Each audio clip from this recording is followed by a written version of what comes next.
Dubai. Happy Monday. Welcome back to the Lovin Dubai show, where we go through the top trending stories that everyone across the country is talking about. Our top story for you today: parents look away now. Approved school fee hikes coming next year. And UAE kids will start learning AI in schools from next year. We have Dubai's new road plan to cut your journey time a significant amount. And a Dubai billionaire was sentenced to jail for money laundering. And in today's rapid weather report, it's mostly sunny once again. A beautiful morning outside with temperatures ranging from 28 to 43 degrees. But also later on in the show, we're going to welcome, super excited to have the founders of BNI, which is an incredible business networking group here in the UAE. But before we get to all of that, what is Prince Harry saying now? What are the new interviews coming out? What is he saying? I don't know, to be honest, because there's been so many. And the reason I'd like to talk about it today is because I would love to get someone else's thoughts on Harry and Meghan, because when you see the comments on certain platforms, people hate them. Other platforms, people love them. I don't know where I sit, but I'm seeing so much.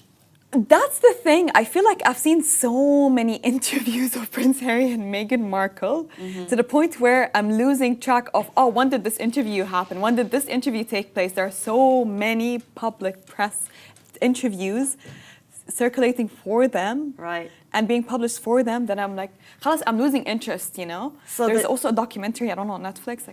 Yeah, and then she has her show, but the latest thing that's happening, and I could be wrong on this because I didn't go too deep into it, is that Prince Harry and Meghan Markle want a security detail in the UK for their kids when they travel. And it was brought to court and they've been rejected.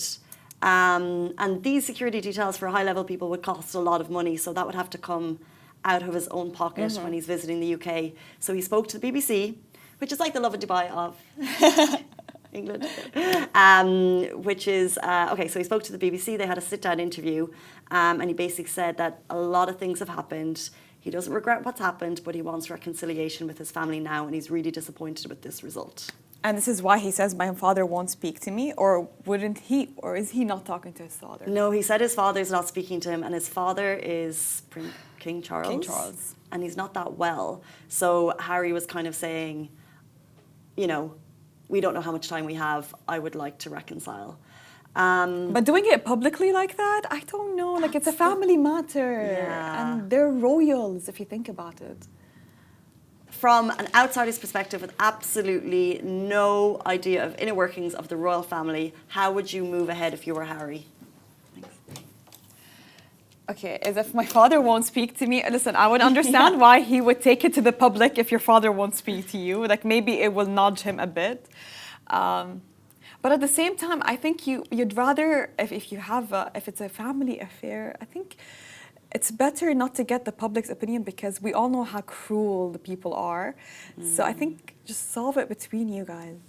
Yeah. Just, you know, have a little get together. Fly over. Yeah, have someone to facilitate this agreement. You don't have to take it to court, your family.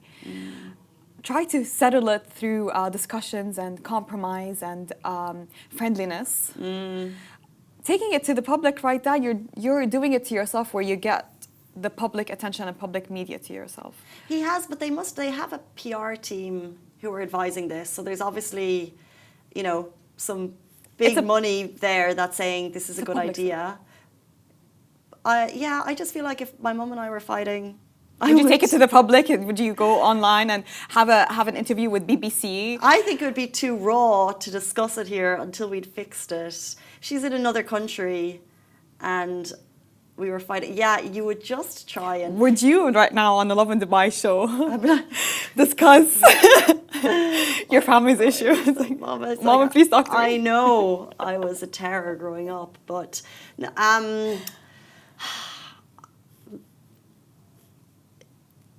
the whole thing about this particular royal family... No, the whole thing about this particular royal family is everything is meant to be behind closed doors.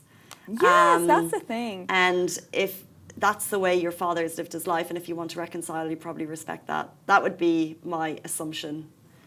If he doesn't want... I think what they're trying to do is, you know, some months or years will come by where people would start hating Meghan Markle and Prince Harry, and then they'd go back to loving them, and then they'd go back to hating them, and then they'd go back to loving the royals. We're so fickle. Yeah, we're so easily persuaded, and we're so easily affected by the media, and I think they are aware of that, and their PR manager is trying to get people to sympathize with Prince Harry and Meghan Markle. Maybe. I think this is a PR stunt, 100%.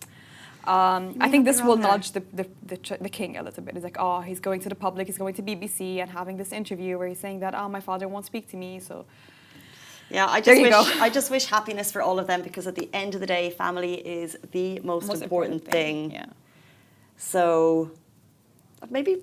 I hope you and your brother are still friends. I really hope, because we have no idea. You grew up together. We saw your baby videos, so... We hope. Another hope that we have is our top story of the day for you. The KHDA approves a fee hike for some Dubai private schools. Parents, look away now. The KHDA has approved a 2.35% Education Cost Index, ECI, and this is for Dubai's for-profit private schools for the 2025 to 2026 academic year. The news directly affects some Dubai's for-profit schools. And the Education Cost Index is basically the operational cost of running a school, so staff salaries plus support services plus rent.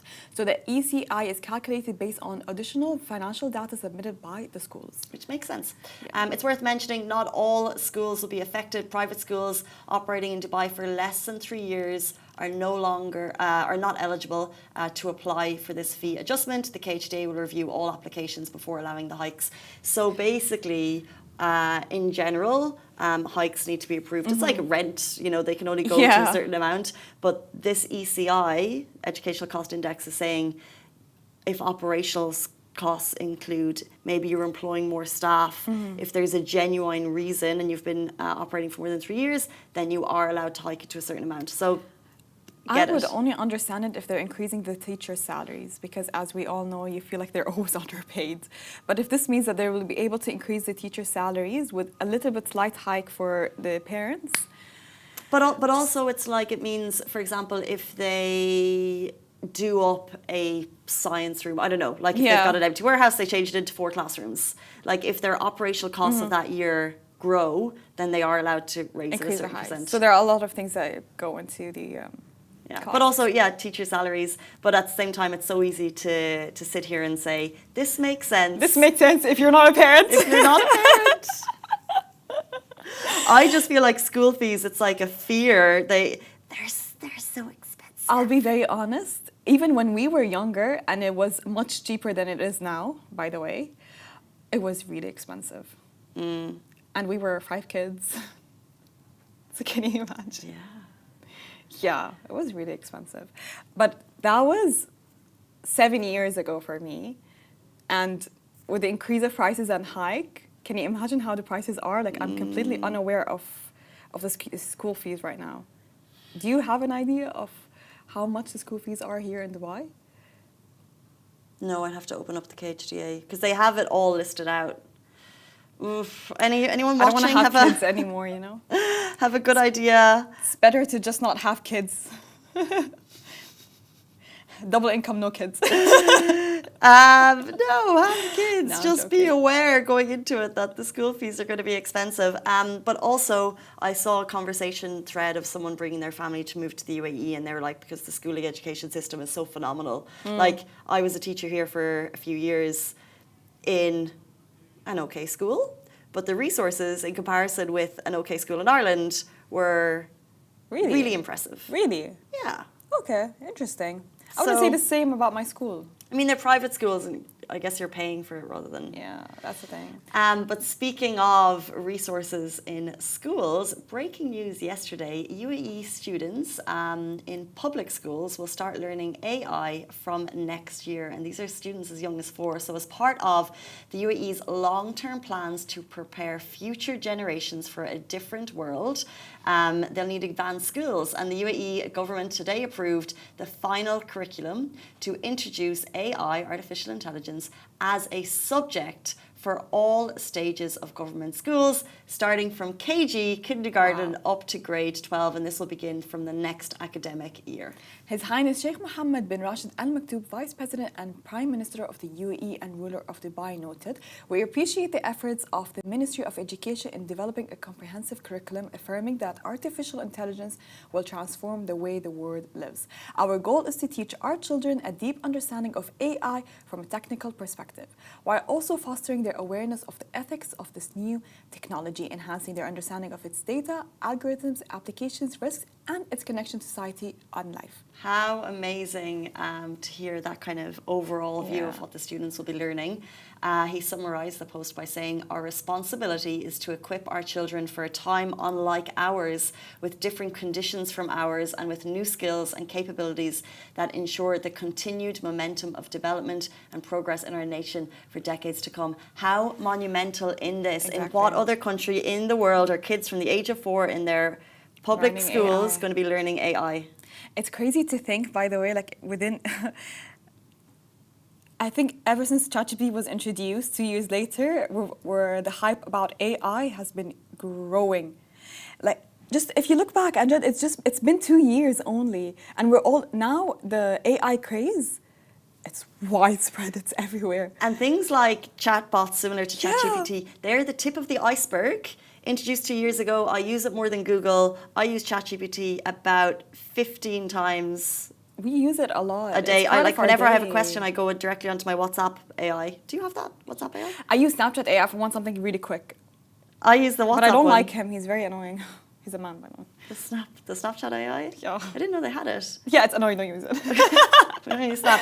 But like, It's this is just true. the tip of the iceberg and how our world is going to change. And they're bringing in ethical considerations. So you're thinking, Considering the future. how will they roll this out across schools? How are they going to get the teachers in place to do it? But if they're already developing, this is the final stages, they're developing a curriculum that, that's going to bring in the risks and not just learning, but also understanding the implications of the risks of it.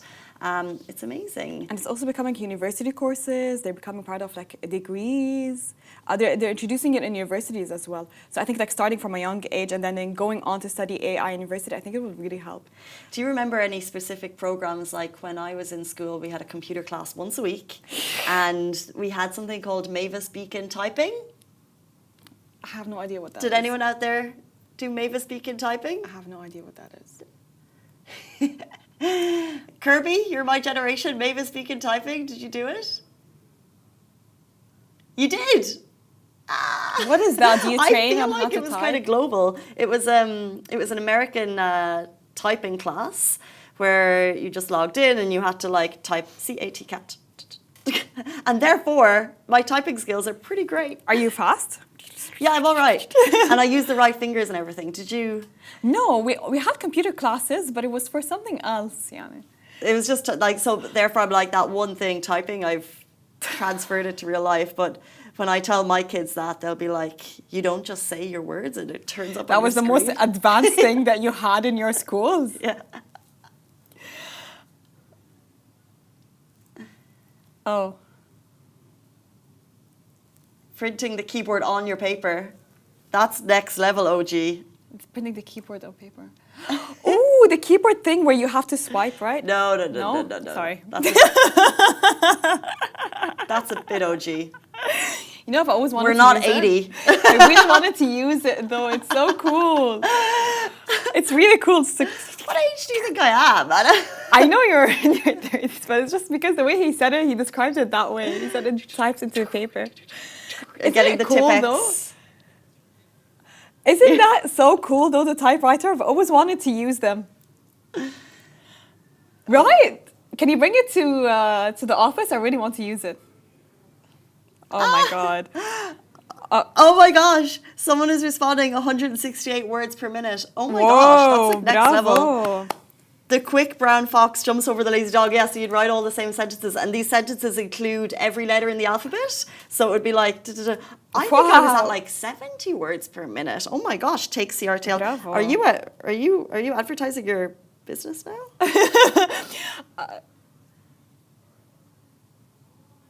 Ursula was saying 105 words with it. 105, And let's take this test after and we can We need to take report that. back. The only technology that we had was tablets in our high school. That's it. Ah, But I didn't enjoy them. I hated them. that's really advanced.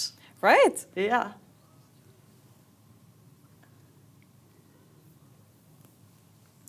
Whoa. Oh. Okay. What about texting? Does it make you a fast texter? Well, yeah, because you have the same thing, but no, it's different. No, it's different. But you can be much faster like this. Look at Anyway, you. we digress from AI to typing. How you're going to get to work quicker? We've got an update on that. So Dubai's new road plan to cut commute time to 7 minutes, just 7 minutes. So Sheikh Hamdan bin Mohammed reviewed Dubai's ambitious road infrastructure plan set to transform the city mobility by 2027. So the Road and Transport Authority, RTA, aims to slash travel time on major routes from 30 to 7 minutes through 57 strategic projects that include 226 kilometers of new roads and 115 bridges and tunnels. The development spans 11 key corridors. This is going to be music to your ears. Hessa Street, Al Qudra, Al Maidan. And these are designed to serve a projected population of 8 million people by 2040. When this rolls out, it's going to be phenomenal. Yeah. He was also briefed on the roadmap for launching autonomous taxis with pilot operations expected across 65 zones by 2026, in line with Dubai's goal to make 25% of all driverless journeys driverless by 2030. And in addition, Sheikh Hamdan reviewed the expansion of cycling infrastructure, including a total of 842 kilometers of dedicated tracks, an initiative to name routes and plan to extract private investment and boost cycling-based tourism. The visit also covered progress on the model district in Al Barsha 2, which will prioritise walkability, open green spaces and community-centric planning to bring the 20-minute city vision to life under the Dubai 2040 Urban Master Plan. We're so lucky to be able to deliver such phenomenal progress news every single day. RTA. We are, oh my God, we're actually watching it happen. We're actually watching it in development, basically. Like those little minor details that we cover every week almost, like the new roads, cutting time, Right. the new bridges, the walking plan, the 20-minute city. Plan. It's all part of the master vision. plan. If you think about it, in almost 15 years, around 15 years, it will all be compiled into one big master plan. And I think We're we'll be more aware. I think hubs and communities will become bigger, so we'll have mini cities, mini hubs, your 20-minute city everywhere. like a huge global village. Oh, the dream. A huge global village. I'm so excited for the 20-minute plan. Can you imagine like the whole city's in 20 I minutes? live in a 20-minute plan. I don't leave my bubble. I feel like I'm My a bit far production away city from the bubble. city. I know, but I never need to go. I've got my healthcare. I've got my supermarket. Look at you. I've got my mall, restaurants. I've got my. That's so true. I've got the golf club nearby. You have everything around I've got my work. I don't leave. I mean, production city is growing. But if you have to go to the city, how long does it take you? Which city? Downtown, let's say. Like the middle of the city. It could take between like 25 to 50 minutes, depending on the traffic. Depending on the traffic, okay. But production city has everything. You don't need to go to the mall. I think most cities have everything. Like even like the smaller JVC malls. as well. Yeah, but like Yeah, they Circle all have places for prayer. They all have supermarkets. They all have amazing like you've got your Medcare, your Mediclinic. They all have everything you need. Always salons. Salons are everywhere. Yeah, true. And the Shima just opened a few years back, and now they have a new mall. Now they have like paddle courts. They have restaurants. Yeah. They have pop-ups, couture pop-ups. Wow. I feel like these already exist. They already exist. We're going to take a quick break. The Lovin Dubai newsletter has a major refresh. So if you don't want to be on social media, but you still want to buy news fresh to your inbox every single day, subscribe now to the Lovin Dubai newsletter. And you'll find the sign-up link at our link in bio on Instagram. Moving on to a new story, like this is a very recent story. So Dubai billionaire sentenced to jail for money laundering. So Balvidar Sanhi, a Dubai-based Indian billionaire widely known as Abu Sabah and famous for purchasing the D5 car plate for 33 million dirhams, has been sentenced to 5 years in jail for money laundering through criminal organizations. Dubai's fourth criminal court also ordered the confiscation of 150 million dirham and imposed a 500,000 dirham fine, along with his deportation after serving the sentence. The case, which includes 33 defendants, among them his son, also involved the use of shell companies and suspicious financial transactions, both inside and outside the UAE. Investigations uncovered extensive financial data, electronic devices, and documents linked to the laundering operation. While some individuals were tried in absentia, others appeared in court, with several receiving 1-year prison terms and fines of 200,000 dirhams. Additionally, 3 companies implicated in the case were each fined 50 million dirhams, and their criminal assets were seized. Sani, who owns a property management firm operating across the UAE, US, and India, has been well known for his high-profile investments, but now finds himself at the centre of Dubai's most significant financial crime cases. If you'd like to read more on the story, there's an article on Lovin Dubai that you can check out. There's also some posts on our feed. It's 8:51 on Monday morning. Monday means new week, new beginnings, vision and progress, and we're excited to welcome our next guests, who are all about building business through relationships. They are the founders of BNI UAE. We're excited to welcome on the show after this very short break. Do stay tuned.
Welcome back to the Lovin Dubai show. Today we're joined by 2 remarkable leaders driving business success across the UAE.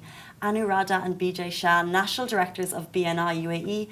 Since its launch in 2005, BNI UAE has grown into the country's largest and most successful business referral organization empowering professionals through structured relationship-based networking. Now, as they celebrate 20 years in 2025, BNI UAE continues to champion the Global Givers Gain philosophy, helping entrepreneurs grow by helping each other succeed. How do they do that? We're going to find out right now. Welcome to the show. Welcome to the show. Thank you for having you. us. Thank you for coming. So let's start from the beginning. For those who are new to BNI, what is BNI? It's what we call a referral organization. It's a network, and the primary focus and purpose is members can build relationships and trust to generate word-of-mouth referrals from their fellow members. So it's to help them grow their business. There's many amazing, successful networking groups in the UAE. How is BNI different?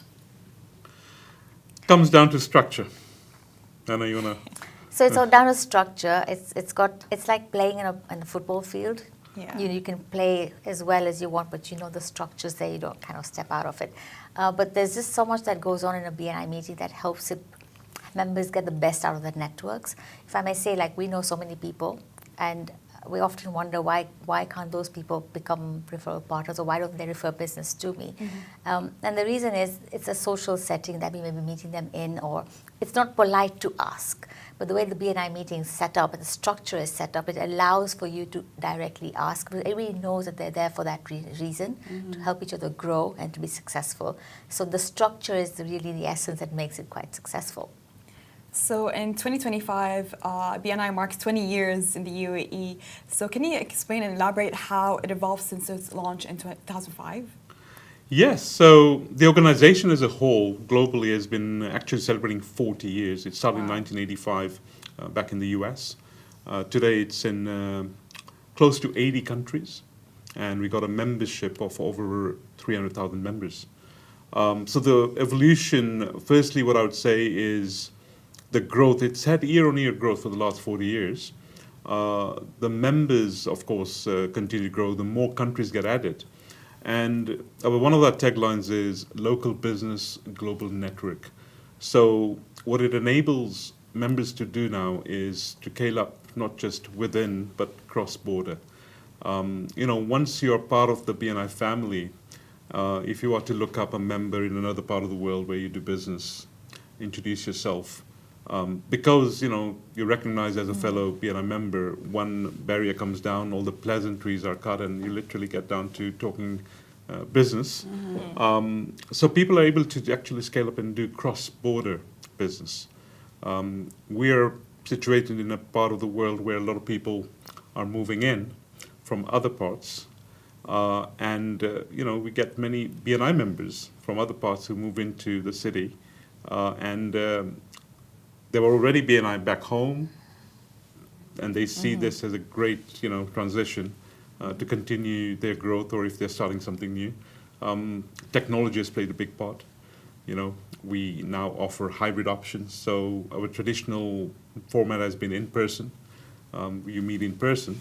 Now with tech and all the learnings from the pandemic and everything, we do have hybrid models. So it enables people from different lifestyles to be able to be part of this and benefit out of it. Well, speaking of benefits, what does, if I want to become a member of BNI tomorrow, what do I need to do? And then why should I become a member? What does a membership look like? So you get placed into what we call a chapter. We have multiple chapters, and the reason we have multiple chapters is we only allow one person in any trade or profession to be part of a chapter. So when you go into a chapter, you'll never find any direct competitor. You'll be the person holding that seat of what you do. Chapters can range from as small as 25 members to our largest chapter right now is over 90 members. And it represents, we have business categories of over 300 different types that could become part of this. So you become part of a chapter, and the commitment is every week. You probably don't meet your best friend every week, so it is a strong commitment. Wow. We understand life happens. There are other things that people need flexibility for. So, we do allow for you to send in what we call a substitute to represent you when you can't be there, and things like that. But the whole idea is you turn up every week, you're committed. It's like, turning up to a gym. You could say this is a business gym. And it's a very structured agenda. But the whole idea is it generates returns. You actually can see the results of it.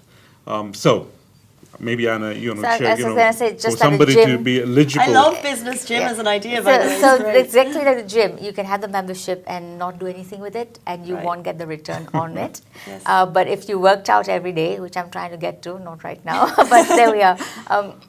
If you work out every day, you do see the transmission that you individually go through. So it's exactly like that. The same BNI applies here. Is if you put it in, you will get the return because you're building those relationships. You're invested in other members and become successful, and they want to do the same for you. So I mean, if I can say the return or what you get out of it is multifold, and it's just not business. That's measurable because you can say, okay, that's the membership I paid, and this is how much the return I've had. But a lot of our members have such great stories, and the intangible benefits that they speak about in terms of just being there for each other, the community that grows in general together. That's immeasurable. How do you put a value to it? How do you put? It's an extended family, right? And they stand by each other for so many different things that are not business related as well. And we're all new in Dubai. We don't all have our families and friends from back home. And those are some of the things that really kind of come into play, and you can't put a value or a specific You reason on asked it. how or what does it take for somebody to be a member? You literally, so obviously you got to be a business, you got to be representing a business, so you need a trade license. And it's essentially for anybody who is in, either you could be a founder or the owner, or basically responsible for growing the business. So you could even be in sales, because it is about growing a business. So can you walk us through what a typical BNI meeting chapter is? Okay. Yeah, it's traditionally it's a 90-minute agenda, and if I were to split that into, it's got 20 points of the agenda, but if I were to split it into 4 main parts, when you walk into any one of these meetings, then it's the same in any part of the world. You go to any of these meetings, there are like over 11,000 chapters in 77 countries.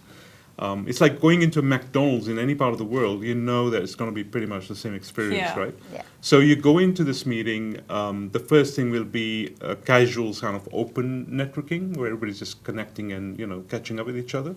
We'll have members, and then we, of course, have a lot of visitors who tend to attend these meetings. And then at a certain point, the president of the chapter will call the meeting to order, everybody gets seated. And the first main part then is introductions. So each member every week stands up and introduces themselves. We call it a weekly presentation. But the key to that is they get to educate and remind their fellow members what they do. And the most important thing, and this is where the power of BNI comes in, you can unashamedly actually say, this week I'm looking for, and then whatever introduction that you're looking for, whatever referral that you're looking for, and the more specific you are, the better. And your fellow members are making notes. And you'd say, I want to meet the CEO of Lovin Dubai. And there'll be someone in the room who'll say, hey, I know that person. Or they will be saying, you know what, I know Yeah. somebody else who does. I don't know her, I don't know him, but I know the presenter of the show who can connect you kind of thing, And then someone will say, Yeah. I know, I don't know Lovin, but I know Smashy, which is, a similar brand or a sister brand. Right. So the idea is word of mouth, and then they make the introduction. But it needs to be done on that trust, right? Because when I'm introducing you to somebody, I need to have that trust, that because I'm putting my reputation on the line. What am I getting out of it? Just the goodwill and the good faith out of it, right? But if I do enough of that, I think that kind of becomes, there's a law of reciprocity that kicks in. So when I ask for something, you'll also say, yeah, Vijay's been doing this, I would love to help him. So that's the second part of the meeting. And then on a rotational basis, a couple of members get to do a full-fledged 10, well, depending on the size of the chapter, between 5 to 10 minute presentation. So you get to know more about the business. And then one of our core values is accountability. So there's a round where every member stands up to share the contribution of the week. Now, they've been meeting members outside, they've been doing one-to-ones, they've been generating. So the business generation happens outside. But then every week I'm reporting in, I'm saying, hey, you know what? This week I've been able to refer 2 people to Casey.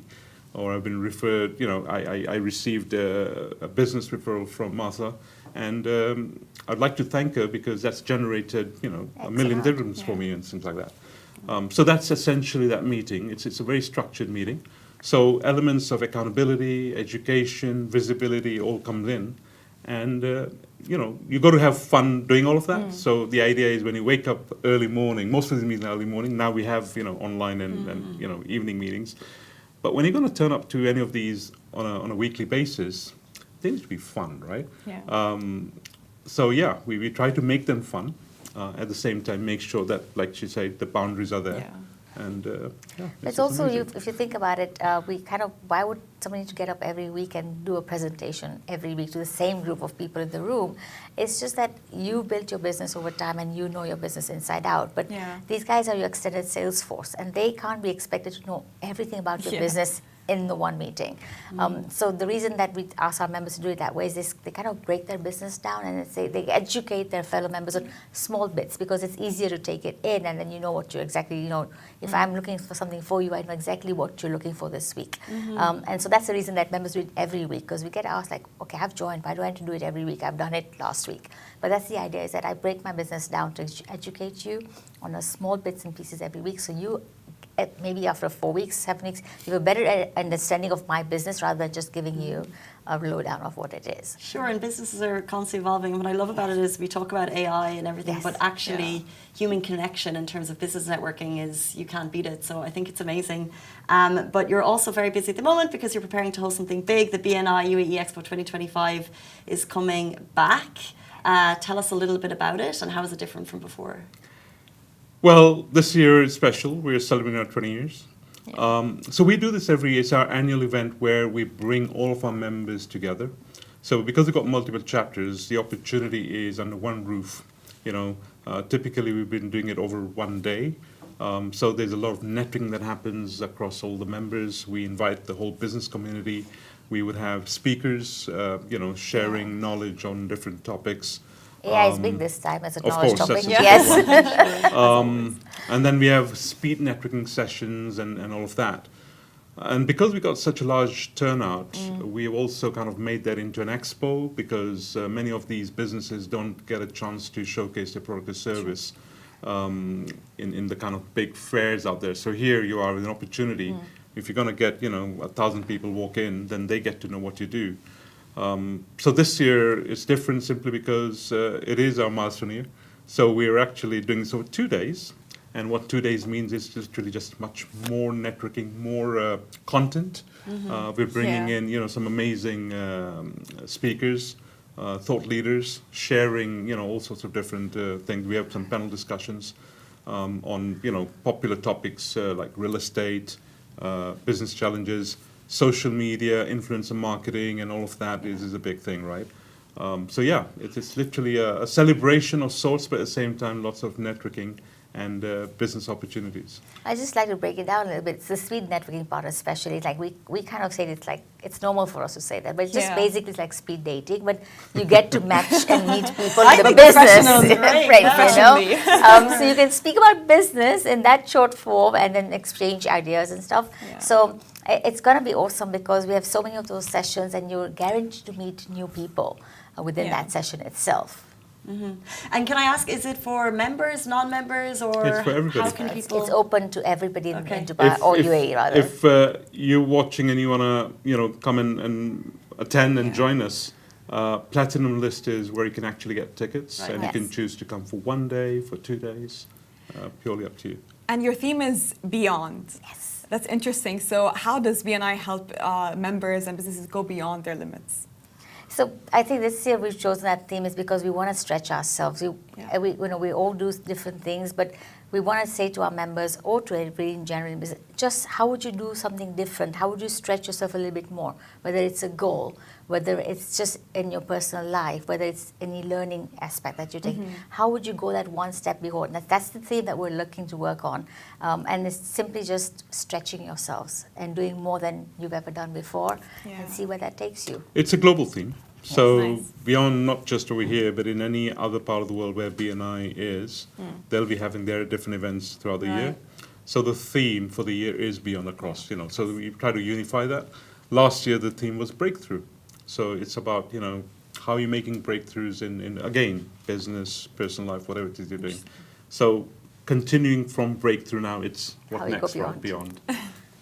And for those, if there's anyone still unsure about attending, what would you say to them in terms of, you know, return on investment in time, trust, and collaboration, and being a member of BNI? How can you kind of describe that return that they might get? Collaboration. So one is to have a mindset of giving, being fully committed to the process, trust the system. Been doing it for 40 years globally, 20 years over here. We got a community of over 1,500 members, so we must be doing some things right. And then, you know, in terms of what can you expect as an ROI, each business is different. I mean, we have, you know, one-man businesses, and we have large businesses employing thousands of people sometimes. So you got to look at it. You know, you're the expert of your business. You would know your business best. The best thing is to visit a chapter with an open mind, meet the fellow members. You'll meet members from, you know, all sorts of different professions and industries. Talk to them, and they'll be more than happy to share their experiences. And it's more about how can we all collaborate. So that's what I would ask anybody looking at this. You know, don't go in with a set that, okay, you know, if I go there, I'm going to have to join this. Just go with an open mind, meet the people, get an experience of what this is all about. And then if you think, yeah, this is what I want to consider, you put an application. It's not automatic. You still get interviewed. There's a committee. They'll ask you questions. And then, you know, if you do choose that, right, I'm going to do this, of course, then you make the commitment. We have an onboarding process. So you'll be assigned a mentor. You'll actually go through. We provide a lot of workshops and learning. You know, we hold your hand. And it's all done by peers, fellow members. So people who've been through that themselves, you know, over the years. They walk that journey, so Absolutely. they know exactly where you're starting. So interesting. If you're building a business in the UAE, what an amazing place to start with BNI UAE. Guys, thank you so much for joining us today. Really appreciate your time. Thank you. Thank It's you a for having pleasure. us. Thank you. Melissa. Thank you, Casey. And that brings us to the end of the Lovin Dubai show on this beautiful Monday morning. I will see you back here tomorrow morning, same time, same place. Have a great day. Bye-bye.